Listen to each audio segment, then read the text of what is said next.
দেশ চালানোর মতো সহায়তা সব পক্ষের থেকে পাচ্ছে না অন্তর্বর্তী সরকার। হতাশ প্রধান উপদেষ্টা পদত্যাগ করবেন কিনা এই ইস্যু এখন টক অব দ্য কান্ট্রি। এই অবস্থায় রাজনৈতিক দলগুলোর ঐক্য সবচেয়ে বেশি জরুরি। এই বার্তা দিতে বড় দলগুলোকে ডাকেন প্রধান উপদেষ্টা। সন্ধ্যা 7:30টায় প্রথম বৈঠক হয় বিএনপির সাথে। 4 জন স্থায়ী কমিটির সদস্যের প্রতিনিধি দল ডক্টর ইউনূসকে পদত্যাগ না করার আহ্বান জানান। নির্বাচন নিয়ে দ্রুত রোডম্যাপ ও উপদেষ্টা পরিষদ পুনর্গঠনের দাবি জানায় দলটি।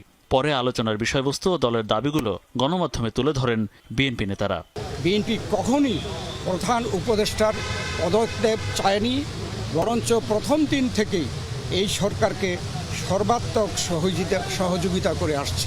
নিরাপত্তা উপদেষ্টা এবং আর 2 জন ছাত্র উপদেষ্টা যাদের কারণে এই সরকারের নিরপেক্ষতা ক্ষুণ্ণ হচ্ছে, তাদেরকে বাদ দেওয়ার জন্য আমরা আজকেও লিখিত বক্তব্য আমরা দিয়েছি, মুখেও বলেছি।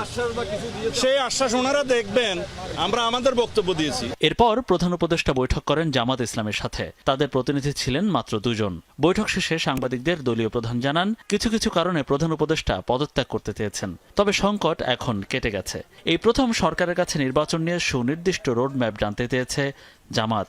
রাজনৈতিক নেতা তার জনপ্রতিনিধিত্বের একটা দাবি নিয়ে তিনি একটা অবস্থান নিয়েছিলেন, আবার আরেকটা গুরুত্বপূর্ণ জায়গায় আরেকটা দাবিতে আরেক দল অবস্থান নিয়েছিলেন। এই সব কিছু প্রধান উপদেষ্টার জন্য কিছুটা কষ্টের, কিছুটা বিরক্তির ছিল, যার কারণে তিনি তার দায়িত্বের ব্যাপারেই পুনর্বিবেচনা করবেন এইরকম একটা অভিব্যক্তি তিনি প্রকাশ করেছিলেন, কিন্তু কার্যত এটা অফিসিয়ালি সামনে আসেনি। আমরা বলেছি 2টা বিষয় স্পষ্ট করা দরকার। একটা, নির্বাচনটা কখন হবে, আপনি যে সময়সীমা দিয়েছেন এর ভিতরেই জনগণের কোনো ধরনের বড় ভোগান্তি না হয়ে একটা কমফোর্টেবল টাইমে এই নির্বাচনটা হওয়া উচিত আমরা মনে করি। দিনের শেষ বৈঠক হয় জাতীয় নাগরিক পার্টি এনসিপির সাথে। সেখানেও ঘুরে ফিরে আসে দেশ পরিচালনায় সরকারের অস্বস্তির প্রসঙ্গ।